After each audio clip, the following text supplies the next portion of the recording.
On side number 1 of this record, I've explained the strangest secret in the world and how it works. Now, on this side, I want to explain how you can prove to yourself the enormous returns possible in your own life by putting this secret to a practical test. I want you to make a test that will last 30 days. Now, it isn't going to be easy. If you'll give it a good try, it will completely change your life for the better.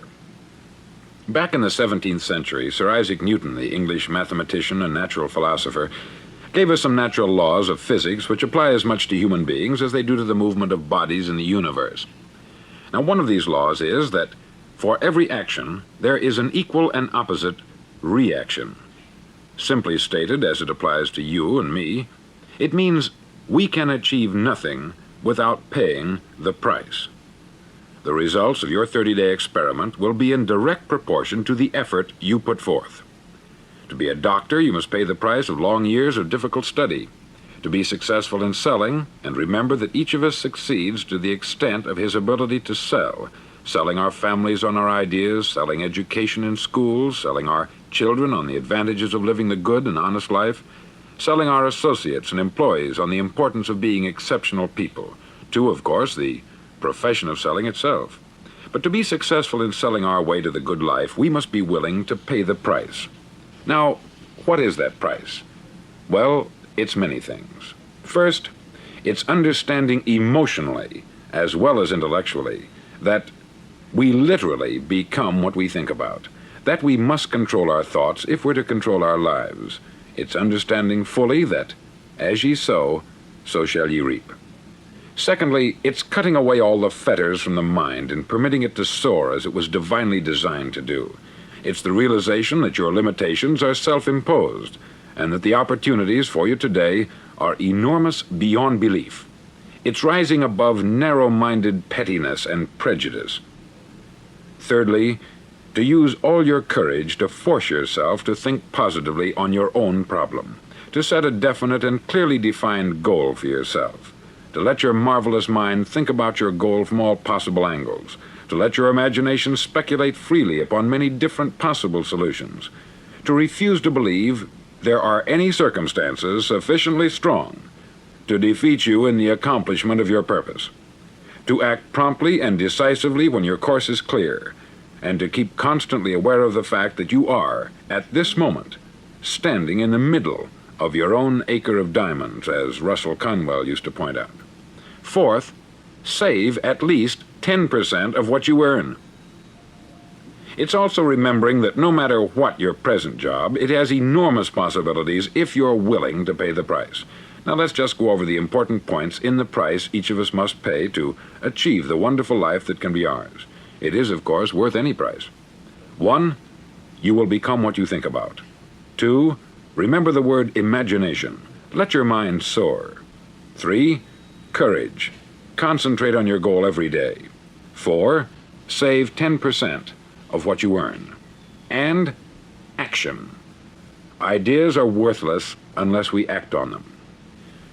Now I'll try to outline the 30-day test I want you to make. Now keep in mind that you have nothing to lose by making this test, and everything you could possibly want to gain.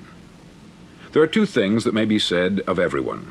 Each of us wants something, and each of us is afraid of something. I want you to write on a card what it is you want more than anything else. It may be more money. Perhaps you'd like to double your income or make a specific amount of money. It may be a beautiful home. It may be success at your job. It may be a particular position in life. It could be a more harmonious family. Each of us wants something. Write down on your card specifically what it is that you want. Make sure it's a single goal and clearly defined. You needn't show it to anyone, but carry it with you so that you can look at it several times a day. Think about it in a cheerful, relaxed, positive way each morning when you get up, and immediately you have something to work for, something to get out of bed for, something to live for. Look at it every chance you get during the day and just before going to bed at night. As you look at it, remember that you must become what you think about, and since you're thinking about your goal, you realize that soon it will be yours. In fact, it's yours really the moment you write it down and begin to think about it. Look at the abundance all around you as you go about your daily business. You have as much right to this abundance as any other living creature. It's yours for the asking. Now we come to the difficult part. Difficult because it means the formation of what is probably a brand new habit, and new habits are not easily formed. Once formed, however, it'll follow you for the rest of your life. Stop thinking about what it is you fear. Each time a fearful or negative thought comes into your consciousness, replace it with a mental picture of your positive and worthwhile goal. There will come times when you will feel like giving up. It's easier for a human being to think negatively than positively. That's why only 5% is successful. You must begin now to place yourself in that group. For 30 days, you must take control of your mind. It will think only about what you permit it to think. Each day for this 30-day test, do more than you have to do. In addition to maintaining a cheerful, positive outlook, give of yourself more than you've ever done before. Do this knowing that your returns in life must be in direct proportion to what you give. The moment you decide on a goal to work toward, you're immediately a successful person. You're then in that rare and successful category of people who know where they're going. Out of every 100 people, you belong to the top 5. Don't concern yourself too much with how you're going to achieve your goal. Leave that completely to a power greater than yourself. All you have to do is know where you're going. The answers will come to you of their own accord. Remember these words from the Sermon on the Mount, and remember them well. Keep them constantly before you this month of your test. Ask, and it shall be given you. Seek, and ye shall find. Knock, and it shall be opened unto you. For every one that asketh receiveth, and he that seeketh findeth, and to him that knocketh it shall be opened. It's as marvelous and as simple as that. In fact, it's so simple that in our seemingly complicated world it's difficult for an adult to understand that all he needs is a purpose and faith. For 30 days, do your best. If you're a salesman, go at it as you've never done before, not in hectic fashion, but with the calm, cheerful assurance that time well spent will give you the abundance in return you deserve and want. If you're a homemaker, devote your 30-day test to complete giving of yourself, without thinking about receiving anything in return, and you'll be amazed at the difference it makes in your life. No matter what your job, do it as you've never done it before for 30 days. And if you've kept your goal before you every day, you'll wonder and marvel at this new life you've found.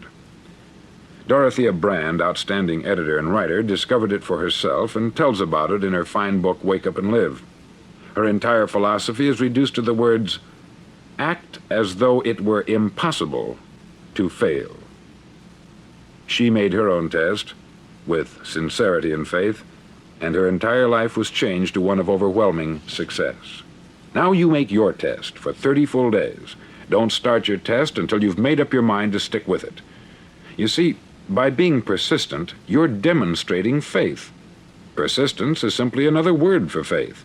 If you didn't have faith, you would never persist. If you should fail during your first 30 days, by that I mean suddenly find yourself overwhelmed by negative thoughts, you've got to start over again from that point and go 30 more days. Gradually, your new habit will form, until you find yourself one of that wonderful minority to whom virtually nothing is impossible. Don't forget the card.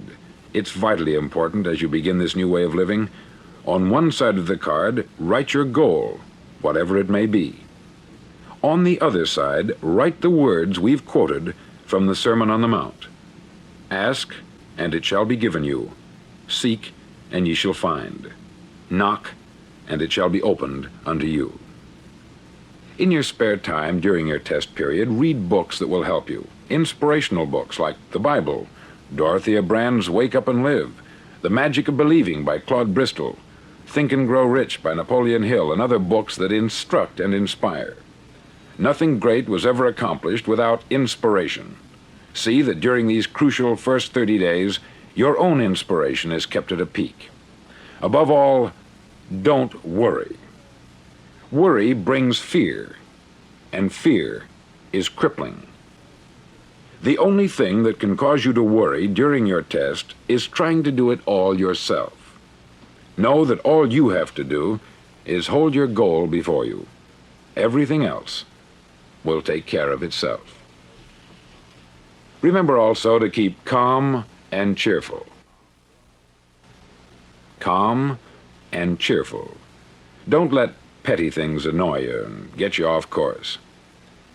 Now, since making this test is difficult, some may say, well, why should I bother?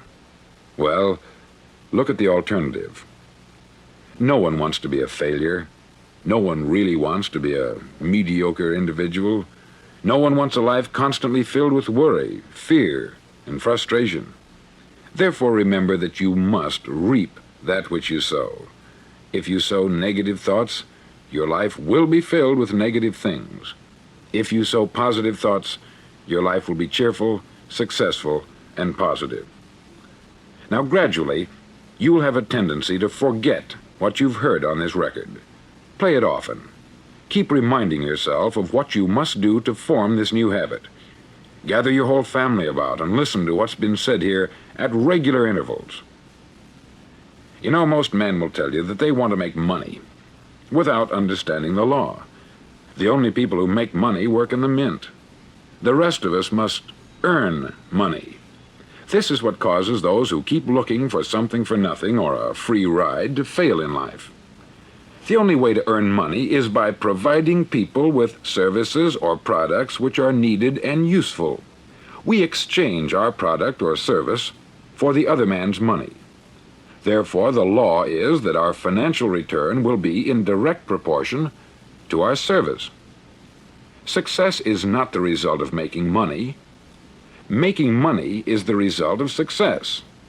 And success is in direct proportion to our service. Most people have this law backwards.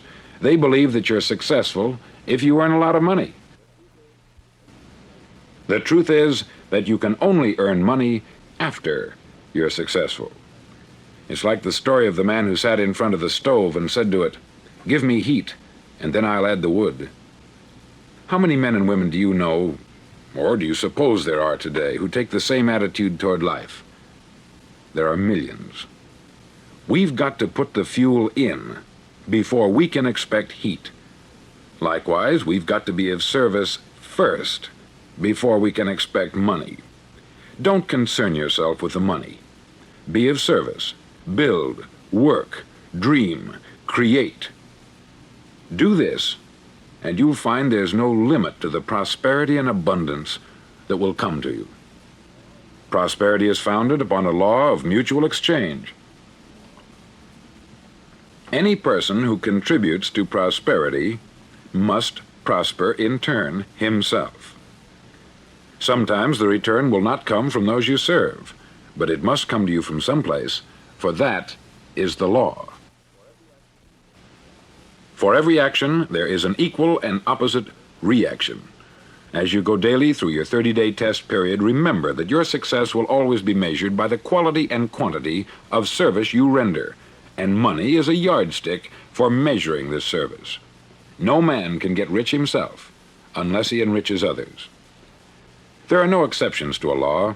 You can drive down any street in America and from your car estimate the service that's being rendered by the people living on that street. Had you ever thought of this yardstick before? It's interesting. Some, like ministers and priests and other devoted people, measure their returns in the realm of the spiritual, but again, their returns are equal to their service. Once this law is fully understood, any thinking person can tell his own fortune. If he wants more, he must be of more service to those from whom he receives his return. If he wants less, he has only to reduce this service. This is the price you must pay for what you want. If you believe you can enrich yourself by deluding others, you can only end by deluding yourself. It may take some time, but just as surely as you breathe, you'll get back what you put out. Don't ever make the mistake of thinking you can avert this. It's impossible. The prisons and the streets where the lonely walk are filled with people who tried to make new laws just for themselves. We may avoid the laws of man, but there are greater laws that cannot be broken. An outstanding medical doctor recently pointed out 6 steps that will help you realize success. 1. Set yourself a definite goal. 2. Quit running yourself down. 3. Stop thinking of all the reasons why you cannot be successful, and instead think of all the reasons why you can. 4. Trace your attitudes back through your childhood and try to discover where you first got the idea you couldn't be a success, if that's the way you've been thinking. 5. Change the image you have of yourself by writing out a description of the person you would like to be. And 6. Act the part of the successful person you have decided to become. The doctor who wrote those words is a noted West Coast psychiatrist, David Harold Fink, M.D. Do what all the experts since the dawn of recorded history have told you you must do. Pay the price by becoming the person you want to become. It's not nearly as difficult as living unsuccessfully. Make your 30-day test. Then repeat it. Then repeat it again. Each time it will become more a part of you until you'll wonder how you could ever have lived any other way. Live this new way, and the floodgates of abundance will open and pour over you more riches than you may have dreamed existed. Money? Yes, lots of it. But what's more important, you'll have peace. You'll be in that wonderful minority who lead calm, cheerful, successful lives. Start today.